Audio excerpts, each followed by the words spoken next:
So a company needs to build a large web application, say something like an online banking app. What do? Well, they get in a conference room, and a business analyst interviews future users of the yet-to-be-built application and finds out what they want and what they need. And he gets information. A lot of information. They explain what they want and what they don't want, what they think they need and what they think they don't need, what they don't want to see and what it should look like. And all that information is put into what's called a requirements document. And it's massive.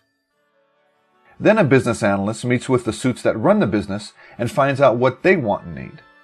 And he gets a whole lot more information. And all of that information is added to the requirements document. Now, once the final version of this document is complete, it's passed back and forth between the analysts and the business execs and the users while they collectively try to figure out if what's in it is the right thing to build. And while this is happening, each is making their own additions and subtractions. And all of these changes are incorporated back into that massive requirements document, making it nearly impossible to track and understand. And what is the root of the problem? Text is ambiguous. Two words can mean drastically different things to two different people. Now, if just two words can be interpreted so differently, imagine 10,000. So the business gets together and decides, based on the requirements document, how much money and time to put toward building the application.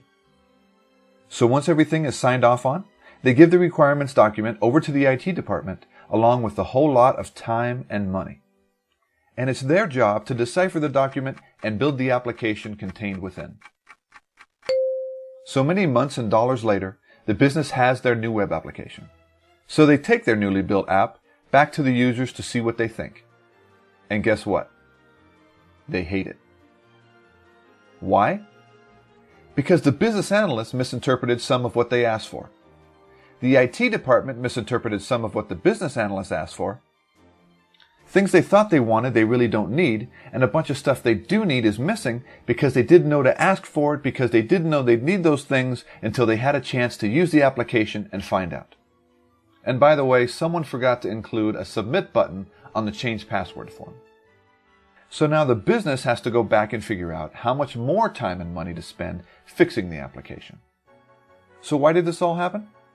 Because text is ambiguous, and that huge document is nearly impossible to understand. And if the user can't picture the application, they can't understand it and give accurate feedback. What they need is a way to test drive the application before it's been built. Can you imagine giving feedback on a car before you've driven it?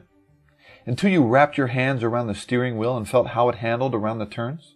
Until you know how well the brakes work? Or if they work at all? The reality is, this is a horrible way to define business applications. As is this, and this, and this, or any combination in between. Now, this static screenshot might look better, but the fact is it's flat and non-interactive. You might as well remove all functionality completely because it tells you nothing about how the application will perform. And if the user can't interact with it, it's virtually useless.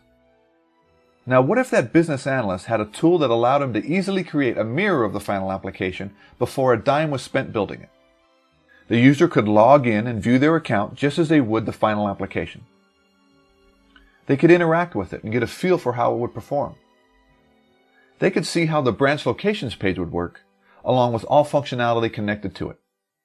And for those users dispersed around the world, what if you could email a version to them which they could test out and add their feedback? And they could even tie feedback to a specific item on the page. And once finished, they're all sent back and imported to the central server. What if there was already an application that was revolutionizing the way applications were built? There is.